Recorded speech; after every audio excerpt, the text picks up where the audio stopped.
When he first showed up on my front porch, I had no idea. Coming out of bed, I overlooked my home. A 2-room apartment in a renovated building. It was my new home.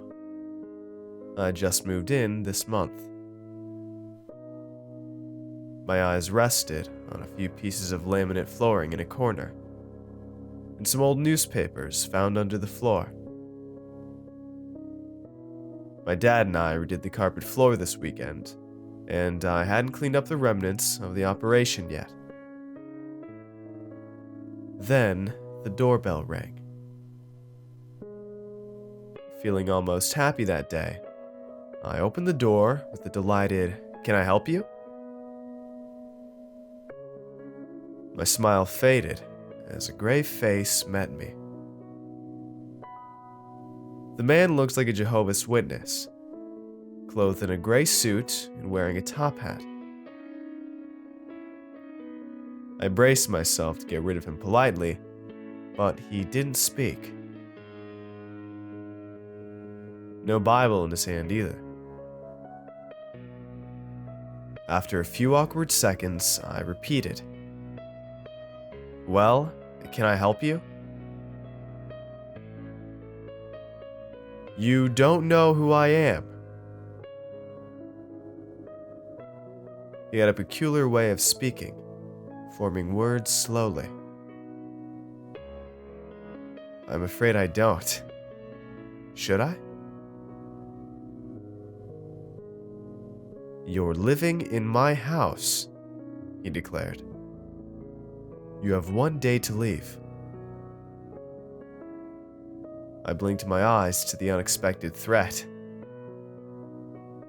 "Sorry?" "1 day. That's all I can give you." He walked away immediately, giving me no time to reply. I stepped outside, and my eyes followed him through the street until he disappeared behind a corner. What the hell? Despite assuming I dealt with a confused person, I was somewhat disturbed. Something in his voice and expression had been wrong somehow. But a daunting pile of work at your desk helps you forget pretty easily. I worked the day away, trying to catch a deadline I would never make. Work hadn't been an option for the last couple of weeks. Too much had happened. "Don't think about that," I muttered, every time my mind started to wander. "This is your new life." So I worked on, trying to shake the bad thoughts. It was long past midnight when I stepped into bed. I found sleep quickly, and my alarm clock seemed to go off just seconds after that. It couldn't be morning already, right?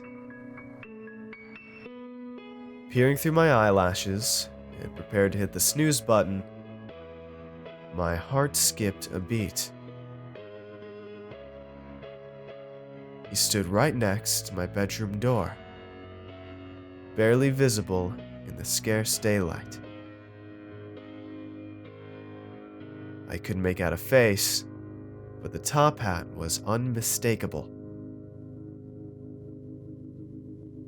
I got even more stressed out when I found I couldn't move a muscle, locking eyes with the still silhouette. The alarm kept blaring, but a hissing voice somehow overwhelmed it.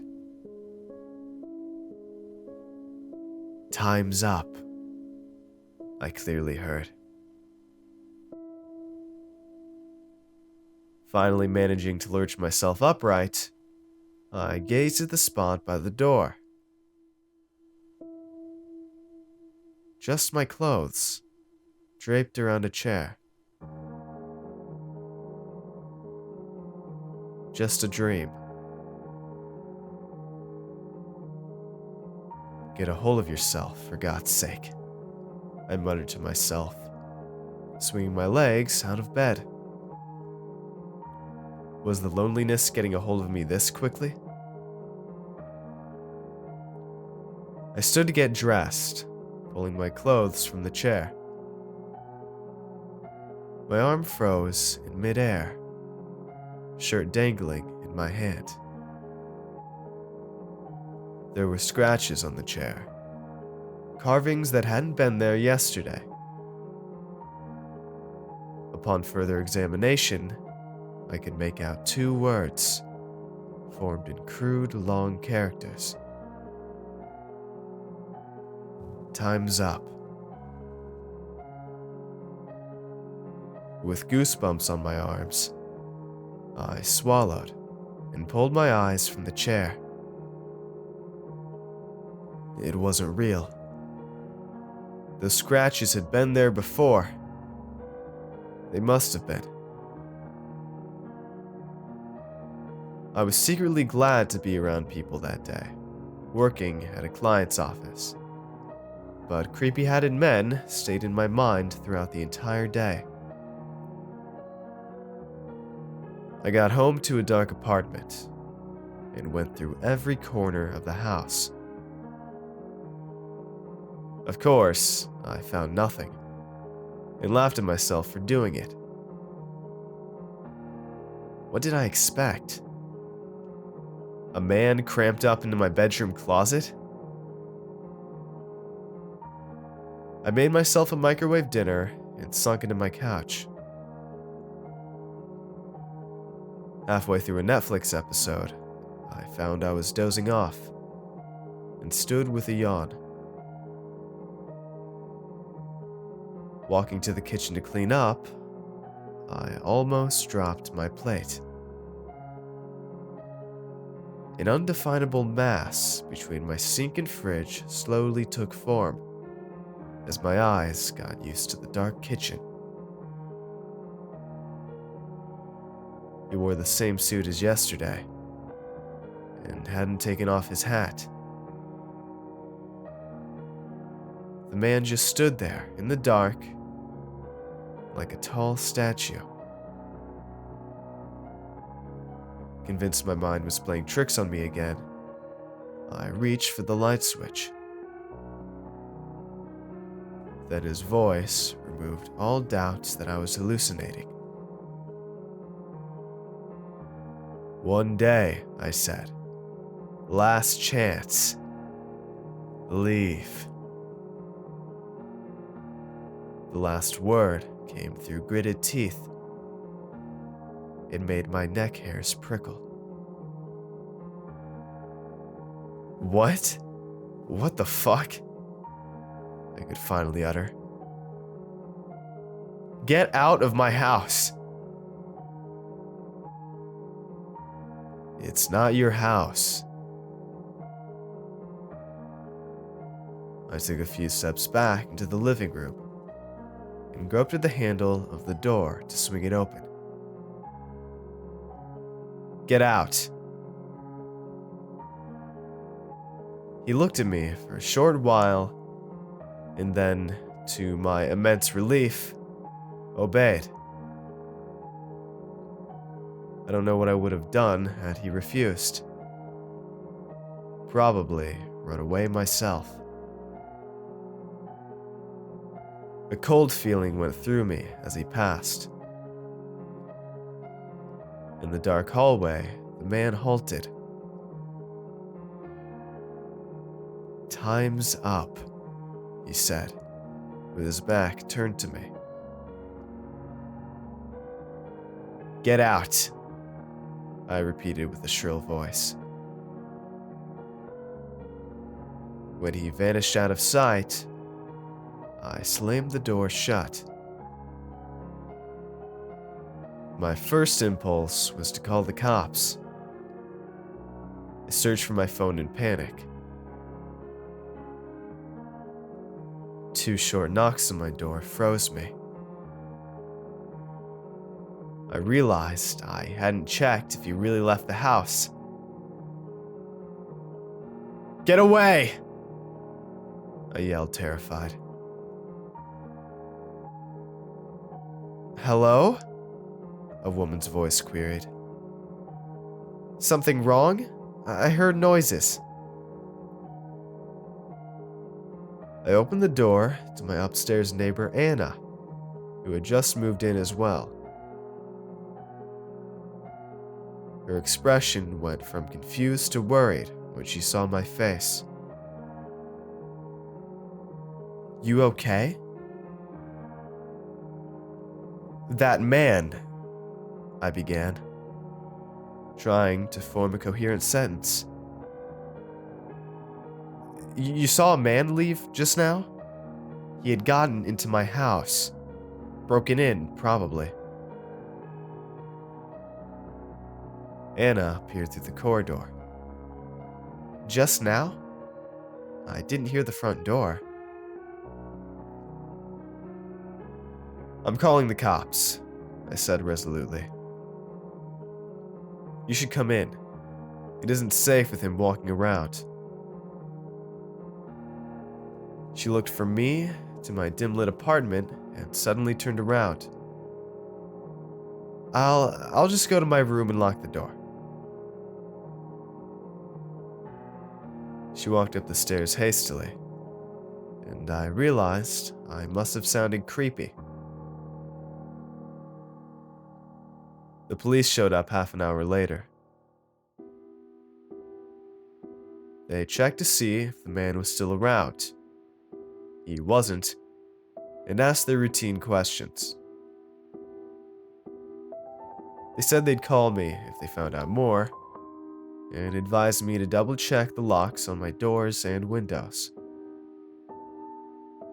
When all was said and done, it was long past midnight. I dropped my clothes on my chair, trying to ignore the carved-in chair. I didn't get much sleep that night. The doorbell woke me at 10. I feared the worst and peered to the window, but saw two unfamiliar people standing on the porch. A man and a woman, both wearing suits. When I opened the door confused, the woman spoke up immediately. Good evening, Mr. Bennett. We're with the police. She flashed a badge. Can we come in? Sure, I said, opening up the door wide. When they followed me into my apartment, I asked, So you found the guy? No, but it never hurts to do a second opinion on a peculiar case like this, the woman replied. Then she bombarded me with questions. When did I first see the man? What did he say exactly? Had he acted violently? Meanwhile, her partner walked around my house, halting at certain points, but not doing anything in particular. I got suspicious about the two when she started to ask more personal questions. Did I just come out of a long-term relationship? And had it ended emotionally? I frowned. How did she know all of that? Why is that important? Sir, did you find any strange items in your home? Items? I asked, confused. Like what? It's an old house. Maybe you found something when you moved in. No, I replied. Nothing. Why? And what's with all the personal questions? We just want to get a full picture. She scribbled something down in her notebook. Can I see your badges again? She looked at me and then to her partner. I think we're done, right? The man nodded. Thank you for your time, Mr. Bennett. When I walked them out, I asked, You're not cops, are you? The woman turned to me gravely. Want some advice? Get out of this place as soon as possible. Some coincidence, that's the same thing that crazy guy said. I replied, annoyed. You better leave before I call the real cops. Who are you talking to? I turned and saw Anna on the staircase. Just some... I began, looking back at the door. The man and woman were gone. I tried to get over my shock and pondered what would sound less crazy than fake cops. Some door-to-door salesmen, I finally said. Look, about the other night. Don't worry about it. I have to go to work. Anna interrupted me brusquely. She walked past me and didn't look back. Yep, she definitely thought I was crazy. Back in my living room, I dropped myself on my couch, exhausted.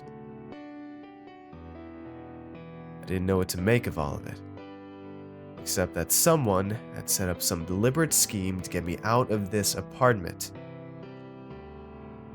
But I couldn't imagine why. It wasn't that special, was it? Nothing out of the ordinary happened in the following week, though sometimes I noticed small objects moved in my apartment. A magazine left in the bedroom, found open on the dinner table, for instance. My toothbrush dropped on the couch, although I was certain I'd used it in the bathroom an hour ago. But I paid it no mind, knowing myself not to be the most orderly person around. Then, one day, I suddenly awoke in the middle of the night. It was still pitch dark, and I wondered why I was awake. Then, I heard a voice from the living room. Convinced the intruder was back, I crept out of bed and listened at the door with my heart in my throat. But it was a female voice I heard. She sounded agitated, although I couldn't make out a word she said.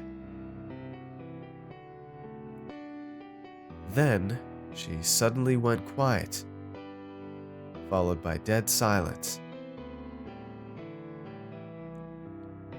I set my hand on the door handle, and a loud pounding on my bedroom door made me stagger backwards.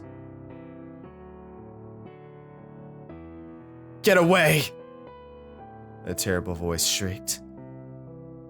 Get away from me! Somehow, I found some courage to swing open the door. Seeing no one on the other end, I stalked through my living room, peeking behind every corner. Not a soul. I went back to bed, lying fully awake for hours. Then I finally sunk back into sleep. Things got more crazy after that. During the day, I peered over my shoulder more than once, convinced someone was standing behind me, breathing softly. I never saw anyone. Nights were worse. I was awoken more than once by strange sounds. A scratching at my door, a single knock, or even a whisper at my ear.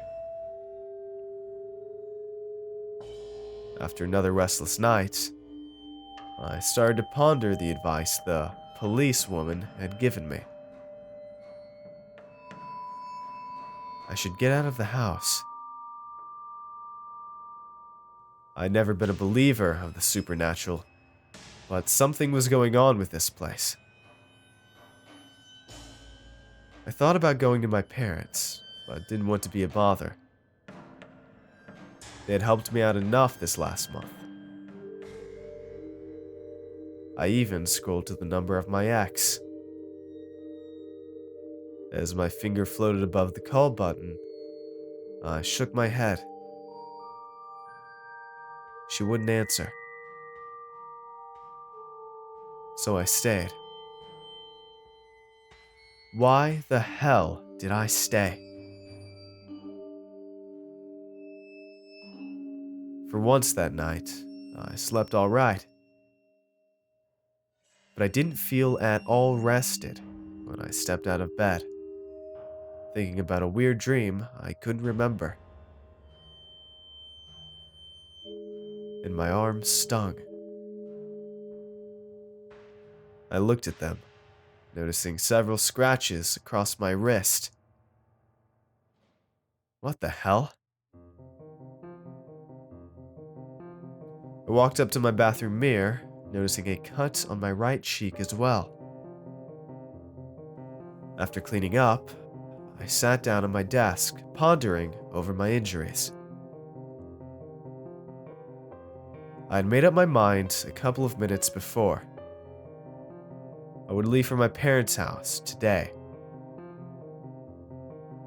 It was still very early in the morning, so eventually, I got on my laptop to get some work done. But I hadn't gotten much done in the last couple of days. My attention elsewhere, I started to research my house. There wasn't much to be found. I could only surmise it had been built in the late 1900s. As the sun peered through the windows, I figured I had to eat something and went for the fridge. Gazing at the back garden, I gasped. The scene was horrific, so I'll make it brief. A cat lay in the middle of the yard. I recognized him immediately. He always stalked through the back garden. He was unmistakably dead, his body parts pointing into weird angles and dried up blood glistening in his red fur. Right under the dead animal, 2 words were spelled out in dark red letters. Get away.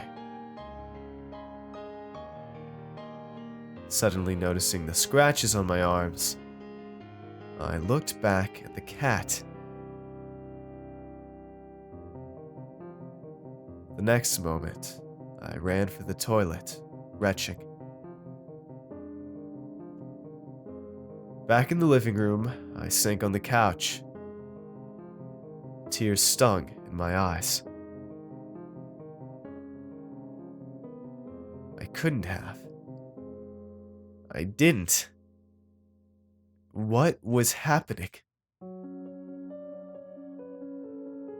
My eyes rested on the old newspapers I had found under the floor last week. Sir, did you find any strange items in your home? I stepped up to the papers, all from the 50s and 60s, and searched through them. Instantly, an object rolled out. An old locket. I opened it. Empty. I stared at the thing for a moment. How couldn't I have found this when I pulled the papers from under the floor? Then, feeling like a character in a bad horror movie, I stuffed the thing inside my pocket and walked to a nearby river. I threw away the locket as far as I could, ignoring the strange looks from a man walking his dog. When I walked home, I felt strangely relieved. I hadn't been out of the house much for the last week, and it felt refreshing, like a fog in my head was lifted. Back home, I knew I had to do something about the dead cat. Sudden, unbelievable tiredness kept me from going outside. Just a few minutes of shut-eye, then I would know what to do next. I lay down on my couch. When I next opened my eyes, it was past 9 in the morning. I sat up, feeling even more groggy than before. Then my eyes were pulled to something on my coffee table, and my stomach turned to ice. There, in the middle of the table, stood the old locket. The same locket I'd thrown in the river earlier. And it wasn't empty anymore. There was a brownish black and white photo inside. A portrait of an old-fashioned couple, I saw. A man and a woman, both staring at me gravely. The woman looked very unhappy, skinny, with dark bags under her eyes. The man wore a gray suit and a top hat. I couldn't see his face. It was blackened by what looked like a cigarette burn. But I figured I knew exactly who he was. I was barely able to recover from the shock when a sound came from my bedroom. I turned my head so quickly, I heard the bones in my neck crack. The bedroom door was opening, inch by inch. Too terrified to move, I could only stare. Long, bony fingers curled around the edge of the door. Very slowly, a woman appeared. She wore the same dress as in the photo, but her face was twisted. Unnaturally pale and skeletal, thin white hair sticking to her skull. Her red eyes locked with mine. They were filled with madness and anger. And fear, I thought randomly. "I told you to get away!" she shrieked through yellow teeth. That was my cue to stumble out of the apartment and run for my parents' house. Making my way through the street in panic, I suddenly bumped into someone. I warned you, didn't I? When I looked up and recognized an all too familiar hat, I dashed off. But even now, they're not done with me yet. While showering, I can make out a female silhouette through the curtain. She was gone when I dared to go look. What does she want? I left the house, right? That's not all.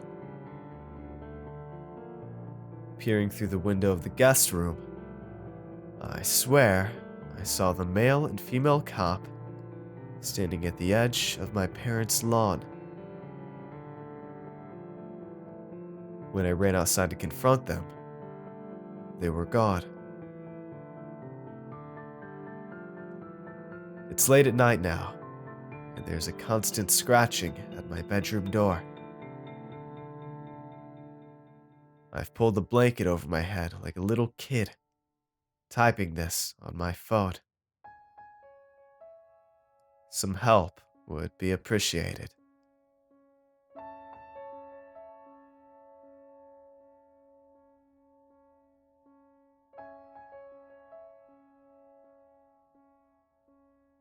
Hey everyone, I hope you enjoyed today's video. If you want to see more, let me know in the comments below, and tell me what you thought of this narration. Make sure to follow me on Twitter for updates, and if you'd like to get early videos, shoutouts, high quality MP3 downloads of my narrations, and much more, I'd appreciate it if you check out my Patreon page. It's a place where you can help support my channel while getting awesome rewards in the process, and every pledge helps out a ton, no matter the size. So if you'd like to see all the rewards I offer and consider becoming a patron, it'd mean a ton to me if you'd click the link in the description and just check it out. And don't forget to show some love to the amazingly talented authors who make these narrations possible. Have a good night, everybody. Cheers.